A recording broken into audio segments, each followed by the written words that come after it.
Star ಇಲ್ಲದೇ ಇರುವಂಥ ಸಿನಿಮಾಗೆ ಒಂದು ಪ್ರಶಸ್ತಿ ಬಂದಿರುವಂಥದ್ದು ಎಷ್ಟು ಖುಷಿ ಕೊಡ್ತದೆ ಅಂತ ಇನಿಷಿಯಲ್ ಸ್ಟೇಜಲ್ಲಿ ಆದಂಥ ಸಿನಿಮಾ. ಸರ್, ಈಗ ಸ್ಟಾರ್ ಮಾಡೋವಂಥದ್ದು ಯಾರು ಅಂದರೆ ಮೊದಲನೇದಾಗಿ ನಿರ್ಮಾಪಕರು, ಆಮೇಲೆ ನಿರ್ದೇಶಕರು. ಅದಾದ ನಂತರ ಜನಗಳು ಸ್ಟಾರ್ ಮಾಡ್ತಾರೆ. ಎಲ್ಲದಕ್ಕಿಂತ ಮುಖ್ಯವಾಗಿ ದೊಡ್ಡ ಸ್ಟಾರ್ ಯಾರು ಒಂದು ಸಿನಿಮಾಕ್ಕೆ ಅಂದರೆ ಅದು ನಿರ್ಮಾಪಕರು, ನಿರ್ದೇಶಕರೇ ದೊಡ್ಡ ಸ್ಟಾರು.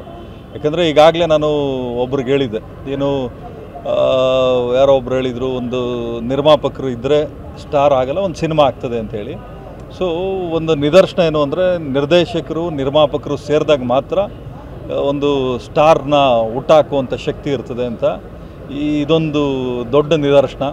ಯಾಕಂದರೆ ಆ ಸಿನಿಮಾದಲ್ಲಿ ಇದ್ದಿದ್ದೇನು, DN ಸಿನಿಮಾಸ್ ಅಡಿಯಲ್ಲಿ ಒಂದಲ್ಲ ಎರಡಲ್ಲ ಸಿನಿಮಾ ಉದ್ದೇಶ ಏನಿತ್ತು ಅಂದರೆ ಒಂದು ಮುಸಲ್ಮಾನ್ ಕುಟುಂಬ ಹಸುನ್ ನಂಬ್ಕೊಂಡು ಜೀವನ ಮಾಡೋದು. ಇವಾಗ ನಮ್ಮ ತಲೆಯಲ್ಲಿ ಬರ್ತಕ್ಕಂಥದ್ದು ರಾಜಕೀಯ ಪ್ರೇರಿತ ಉದ್ದೇಶಗಳು ಬರ್ತವೆ. ಆದರೆ ಒಂದು ನರ್ಗಿಸ್ ದತ್ ಅವಾರ್ಡ್ ಬಂದಿರತಕ್ಕಂಥದ್ದು ಭಾಳ ದೊಡ್ಡದು. ಯಾಕಂದರೆ ಇಂಟಿಗ್ರಿಟಿ ಅವಾರ್ಡ್ ಇದೆಯಲ್ಲ, ಎಷ್ಟೋ ವರ್ಷಗಳ ನಂತರ, ಸುಮಾರು ಒಂದು 20-25 ವರ್ಷದ ನಂತರ ಕನ್ನಡ ಸಿನಿಮಾಕ್ಕೆ ಒಂದು ಇಂಟಿಗ್ರಿಟಿ ಅವಾರ್ಡ್ ಬಂತು. ಆ ಸಿನಿಮಾ ಮುಖ್ಯ ಲೈನ್ ಏನು ಅಂದರೆ ಒಂದು ಮುಸಲ್ಮಾನ್ ಕುಟುಂಬ ಹಸುನ್ ನಂಬ್ಕೊಂಡು ಜೀವನ ಮಾಡ್ತಾ ಇರ್ತಾರೆ.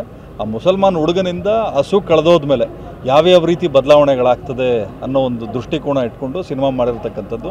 ಸತ್ಯಪ್ರಕಾಶ್ ಅವರು ಭಾಳ ಚೆನ್ನಾಗಿ ನಿರ್ದೇಶನ ಮಾಡಿ ಈ ಅವಾರ್ಡ್ ಏನು ಸಿಕ್ಕಿದೆ, ನಮ್ಮ ತಂಡದವ್ರು ಯಾರು ದರ್ಶನ್ ಇರ್ಬೋದು, ಸತ್ಯಪ್ರಕಾಶ್ ಇರ್ಬೋದು, ಎಲ್ಲರಿಗೂ ಈ ಅವಾರ್ಡು ಮೀಸಲು ಅಂತ ನಾನು ಹೇಳ್ತೀನಿ. ತಾವು ಹೇಳಿದಂಥ ಮಾತನ್ನ ಹಿಂದೆ ನಟರುಗಳು ಹೇಳ್ತಾರೆ, ಅನ್ನದಾತರು ಅಂತ ಹೇಳ್ತಾರೆ. ಈಗಿನ ನಟರು ಅದನ್ನ ಮರ್ತಿದ್ದಾರೆ ಅಂತೇಳಿ. ಸರಿ, ಈಗ ಏನಾಗ್ತದೆ ಅಂದರೆ ಸಿನಿಮಾ ಸ್ಟಾರ್ ಆದಮೇಲೆ ಅನ್ನದಾತರು ಬೇಕಾದಷ್ಟು ಜನ ಆಗ್ಬಿಡ್ತಾರೆ. ಅಂದರೆ ನಿರ್ಮಾಪಕರು ಬಿಟ್ಟು ಈ ಒಂದಷ್ಟು ಫ್ಯಾನ್ ಕ್ಲಬ್ಗಳನ್ನ ಕಟ್ಕೊಂಡು ಒಂದಷ್ಟು ಕ್ಯಾಂಪೇನ್ಗಳಿಗೆ ಕರ್ಕೊಂಡೋಗಿ ಅನ್ನ ಹಾಕಿದ್ರೆ ಅವ್ರನ್ನ ಅನ್ನದಾತರು ಅಂತಾರೆ. ಅದಲ್ಲ ಯಾಕಂದರೆ ಪ್ರತಿನಿತ್ಯ ಅನ್ನ ಕೊಡೋರು ಅಂದಾತ್ರೆ ಹೊರತು ವರ್ಷಕ್ಕೊಂದ್ಸಲಿ ಅನ್ನ ಹಾಕೋರು ಅಂದಾತ್ರೆ ಯಾವತ್ತೂ ಆಗಲ್ಲ. ಅದಕ್ಕೆ ಹೇಳ್ತಾರೆ, ಹಿರಿಯರು ಹೇಳ್ತಾರೆ, ವೇದ ಸುಳ್ಳಾದರೂ ಗಾದೆ ಸುಳ್ಳಾಗಲ್ಲ ಅಂತ. ಈ ಅರ್ಷತ್ಗಳು ನಂಬ್ಕೊಂಡು ವರ್ಷತ್ಗಳು ಕಳ್ಕೊಂಡ್ರು ಅಂತ ನಿದರ್ಶನ ನಿಮ್ಮ ಮುಂದೆನೇ ಇದೆ.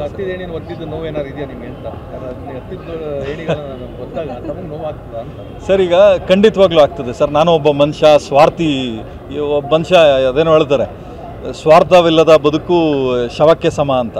ಸೊ ಹಂಗಾಗಿ ಸ್ವಾರ್ಥ ಇರಲೇಬೇಕು. ನಾನು ಸ್ವಾರ್ಥವಾಗಿ ನಾನು ಅಪೇಕ್ಷೆ ಪಡ್ತೀನಿ. ನಮ್ಮಿಂದ ಏನಾದರೂ ಒಳ್ಳೇದಾದಾಗ ನಾವು ಹೇಳ್ತೀವೋ ಬಿಡ್ತೀವೋ ಅವ್ರು ಹೇಳಬೇಕು. ನಾನು ಯಾರ ಹತ್ರ ಆದರೂ ಸಹಾಯ ತೊಗೊಂಡ್ರೆ ಆ ಜನದ ಮುಂದೆ ಹೇಳ್ತೀನಿ, ಇವ್ರು ನನಗೆ ಸಹಾಯ ಮಾಡಿದ್ದಾರೆ, 10 ರೂಪಾಯಿ ಮಾಡಲಿ, 100 ರೂಪಾಯಿ ಮಾಡಲಿ, 1 ಲಕ್ಷ ಮಾಡಲಿ.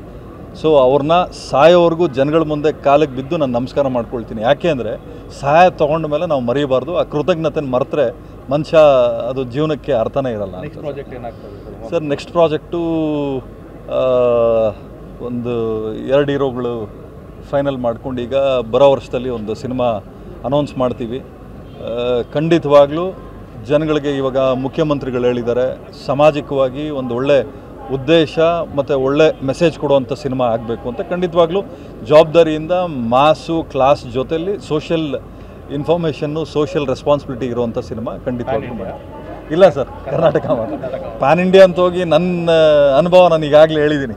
ಪ್ಯಾನ್ ಇಂಡಿಯಾ ಅಂತ ಹೋದವರೆಲ್ಲ ಕೊನೆಗೆ ಜಾಬ್ ಖಾಲಿ ಮಾಡ್ಕೊಂಡು ಬಂದಿದ್ದಾರೆ. ಸೊ ನಮ್ಮ ಎಷ್ಟೇ ಆಗಲಿ ಹಳೆ ಹೆಂಡ್ತಿ ಪಾದನ ಗಟ್ಟಿ ಅಂದಂಗೆ ನಮ್ಮ ಕರ್ನಾಟಕದ ಜನನೇ ನಮಗೆ ಗಟ್ಟಿ sir. Thank you sir. Thank you.